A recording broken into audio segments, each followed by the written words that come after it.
এটা হচ্ছে জবলে রহমত পাহাড়ের চূড়া। জবলে রহমত পাহাড়ের চূড়া থেকে আমি এক নজরে আপনাদেরকে আরাফাতের ময়দান দেখাচ্ছি।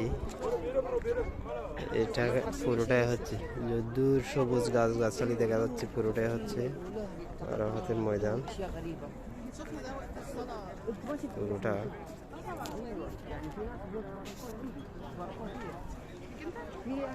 اطالع واقول والله بتدخل جهنم تبارك فيه بس